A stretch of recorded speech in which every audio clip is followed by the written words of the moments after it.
Et ben ça y est, nous avons notre gagnante, on va dire, la personne qui a reçu le prix littéraire Rosine Perrier 2014, c'est Paola Pigani. Bonjour Paola. Bonjour. Alors on va pas s'attaquer tout de suite au roman, parce que le thème n'est pas forcément facile. Je pense que c'est un roman que vous avez fouillé, il faut vraiment rentrer dedans, avec les chaussures, voire même des crampons parfois. Plutôt pieds nus, mais bon. Ou pieds nus, ça dépend de quelle est la sensibilité du lecteur. Mais d'abord, comment vous le ressentez, le fait que vous avez eu ce prix qui est donné par les lecteurs, Ce n'est pas un comité de professionnels ou autre, ce sont les lecteurs de Savoie qui ont lu votre livre pour ce prix. Justement, c'est tout à fait cette particularité qui lui donne une valeur vraiment encore plus grande pour moi.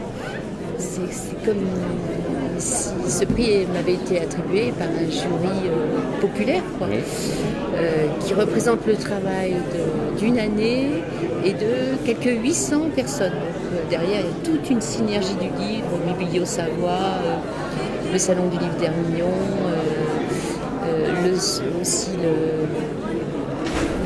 les bibliothèques de Rumilly, enfin elles sont tellement nombreuses que moi n'étant pas de la région, je ne pourrais pas les nommer. Mais sachant qu'en plus de cela, il y a des personnes qui ont lu votre livre et qui n'ont pas voté pour vous non plus. Oui, bien sûr. Donc ça a touché un large public, on va dire. Un large public très éloigné géographiquement des faits qui sont relatés dans le roman.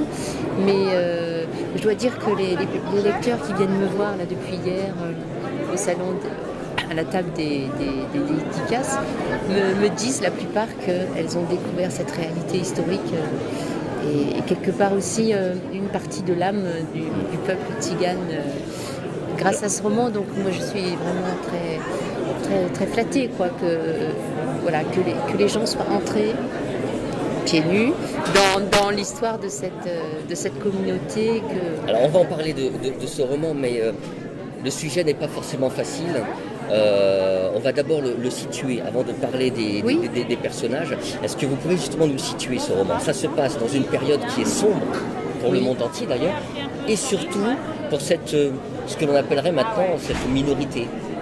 Comment vous le résumez votre livre ? Alors c'est une minorité qu'on a qualifiée d'indésirable C'est la communauté tzigane. La communauté tzigane, la communauté des nomades sur le territoire français a été assignée à résidence de 1940 à 1946. Alors soit dans des petites communes, au départ ça a commencé par une assignation, donc interdiction de quitter leur petite commune de rattachement entre guillemets, soit par l'enfermement pur et simple dans des camps où ils ont été regroupés dès octobre 1940 suite à un décret du gouvernement de Vichy qui leur interdisait la circulation sur tout le territoire de France. Ils étaient un petit peu protégés parce que par rapport à leur on va dire, situation géographique, ils étaient en Charente, donc ils étaient quand même un petit peu plus protégés que s'ils étaient plus proches de l'Allemagne, j'imagine. Oui, évidemment, certaines familles du nord de la France ont essayé de regagner la Belgique pour retrouver leur famille, et ça leur a été fatal. Ils ont vraiment terminé leur vie dans des camps d'extermination. Ils sont partis dans les wagons Z. D'ailleurs, c'est pour cette raison que le mot tzigane on a rayé du mot tzigane la lettre Z. Maintenant, on l'écrit avec un S. Ah d'accord. Oui. C'est pour essayer d'oublier ces convois Z. Z, c'était Tzigeuner en allemand, tzigane en allemand. Et en plus, ce sont deux paramètres que vous connaissez, la Charente et la communauté tzigane. Parce qu'enfant, vous avez pu fréquenter. Alors racontez-moi comment vous avez pu les fréquenter. Je les ai fréquentés très irrégulièrement et plutôt de loin, mais ce qui m'est resté, c'est un regard très bienveillant sur cette communauté. Voilà, je la trouvais vraiment très généreuse, très indépendante. Et pour moi, il représentait vraiment toute la vie, la force de travail, l'amour des enfants. Enfin, il y avait quelque chose de très dense, de très simple qui se dégageait de chacun d'eux. Au-delà des images que l'on peut avoir maintenant, c'est des gens qui, quand ils ouvrent leur cœur, il est énorme. Oui. Il est énorme. Pourquoi vous avez choisi le contexte de la Seconde Guerre mondiale? Leur sort vous a ému? Bien sûr, c'est une réalité dont j'ai pris connaissance très tard dans ma vie. Et le fait d'apprendre qu'une jeune fille de 14 ans avait passé 6 ans dans un camp d'internement et qu'elle avait rencontré l'amour, découvert la maternité, la mort, enfin, découvert un petit peu la perfidie de certaines personnes, elle a découvert le pire et le meilleur en fait, ouais. Pendant ces 6 années d'enfermement.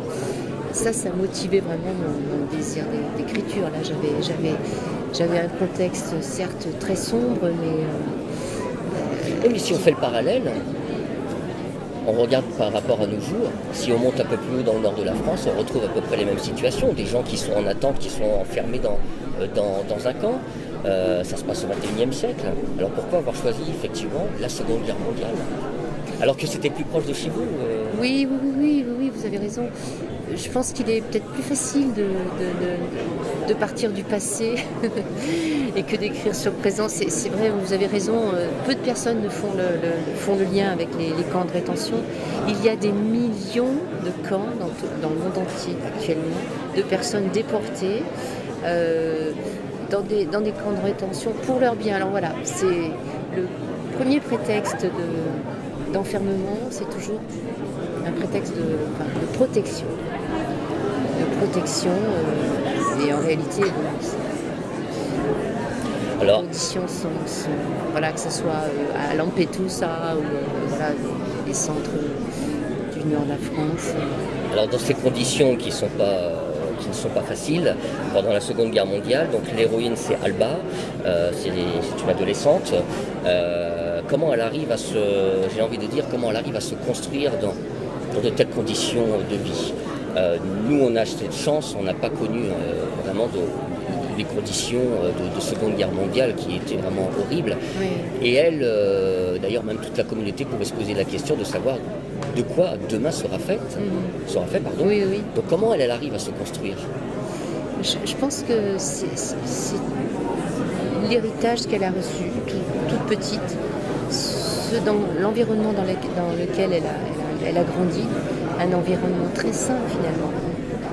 L'amour de ses parents, une communauté rurale plutôt bienveillante, parce que je ne pense pas qu'ils aient été ni lynchés, ni objet de haine en France. Enfin, moi je n'ai pas été témoin de ça dans cette région. Alors que, voilà, on sait qu'en Hongrie, en Roumanie, les Tziganes vraiment souffrent de ségrégation et puis de violence. Et ce qu'elle a reçu, donc, c'est l'amour des siens. Et elle a pu découvrir la vie dans des conditions de nature, des choses très très simples. Et elle s'est construite sur l'essentiel de la vie, sur l'essentiel de la vie. Éviter le superflu. Oui. Qu'elle n'avait pas de toute façon. Oui, de toute façon. Et puis voilà, il a fallu qu'elle soit aussi plus forte que sa mère, qui était aveugle et qui très tôt a été vraiment rongée par la dépression. Quoi. Elle n'a pas pu supporter cet enfermement. Et voilà, et puis l'amour, c'est incroyable, quoi. C'est très fort. C'est ce qu'on va pouvoir voir effectivement ou lire en tout cas dans ce livre. Alors ça s'appelle N'entre pas dans mon âme avec tes chaussures. Parce que vous dites vous-même dans ce livre qu'on n'entre pas comme ça dans l'âme du Tzigane. Mais moi j'ai surtout l'impression que vous êtes vraiment rentré, vous avez réussi à y pénétrer, mais alors avec les bottes, avec les grosses chaussures, les crampons, les raquettes, tout quoi. Comment vous avez fait pour rentrer vraiment au plus profond? Parce que là on rentre dans le plus profond de l'intime d'une communauté. Mais en fait, moi j'ai poussé les portes en même temps que cette jeune héroïne. Et je me suis dit, voilà, ils n'ont plus rien. Ils n'ont plus rien. Plus de liberté de mouvement, plus de chevaux, plus de roulottes, plus d'horizon devant eux. Qu'est-ce qui leur reste? Leur corps. Et qu'est-ce que c'est qu'un corps? Un corps enfermé, c'est un corps qui a faim, qui a froid, qui a besoin de la chaleur des siens, qui éprouve des désirs, bien sûr. Et voilà, donc je suis descendue dans les corps, en fait. Et ça m'a permis aussi d'écrire sur leur propre intériorité et tout ce qui gravitait autour d'eux, tout ce qui subsistait, quoi, finalement, autour d'eux. Et alors la neige devient un événement, la pluie, les bruits au dehors. Finalement, les choses les plus simples pour eux étaient source d'émerveillement à chaque fois. La première sortie des enfants en dehors du camp, une explosion, un convoi allemand qui passe, qui est victime, suite à un sabotage, il y a une explosion. Tout ça devient un événement dans ce lieu de non-événement finalement. Et je ne pouvais pas écrire un livre d'action, c'était absolument impossible. C'est sûr. 6 ans, c'est une éternité. Est-ce que selon vous, il y a une différence entre la communauté tzigane de votre époque, du livre, et de celle d'aujourd'hui? Alors évidemment, mis à part peut-être que ceux d'aujourd'hui sont peut-être un peu plus développés technologiquement, peut-être, mais au fond, est-ce que leurs racines et leur état d'âme restent les mêmes, selon vous? Je pense que quelque chose dans leur culture, dans leur identité, s'est trouvé un peu morcelé, un peu meurtri suite à ces longues périodes d'enfermement. Et surtout, je pense qu'ils ont développé un certain sentiment d'amertume vis-à-vis de l'État français, enfin de l'administration, une entité un peu abstraite pour eux, mais qui a généré beaucoup de méfiance. Évidemment, ils voyagent beaucoup moins qu'avant, parce que justement, l'État français finalement a réussi une partie de son projet, à savoir tout faire pour les convaincre de se sédentariser. Et de toute façon, comme après la guerre, ils n'avaient plus de quoi aller sur les routes, beaucoup ont arrêté de voyager. Ensuite, les différences, il n'y en a plus d'un point de vue vie quotidienne, confort matériel. Voilà, maintenant les jeunes sont sur Facebook aussi. Voilà, dans les camping-cars ou dans les caravanes, ils ont des petits ordinateurs. La différence, elle reste, je pense, dans leur le sens d'une appartenance à une minorité quand même, le sentiment de fierté. En général, ils revendiquent le fait d'être tzigane, manouche, yéniche, calderach. Voilà, c'est un grand peuple avec plusieurs ramifications. Plus je vous écoute, plus j'ai l'impression que vous servez aussi un petit peu de l'expérience de votre métier. Est-ce qu'on peut le dire, votre métier? Je suis éducatrice. Vous êtes éducatrice, donc effectivement vous voyez aussi des gens, pas forcément des gens malheureux aussi, hein. Vous avez aussi, j'imagine, des moments de joie avec les personnes pour lesquelles vous vous occupez. C'est quand même une source d'inspiration qui vous permet d'établir des profils psychologiques.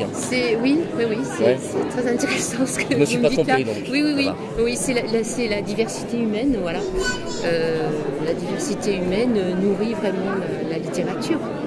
C'est le prix littéraire Rosine Perrier 2014. Je vous le conseille, c'est Paola Pigani, ça s'appelle N'entre pas dans mon âme avec tes chaussures.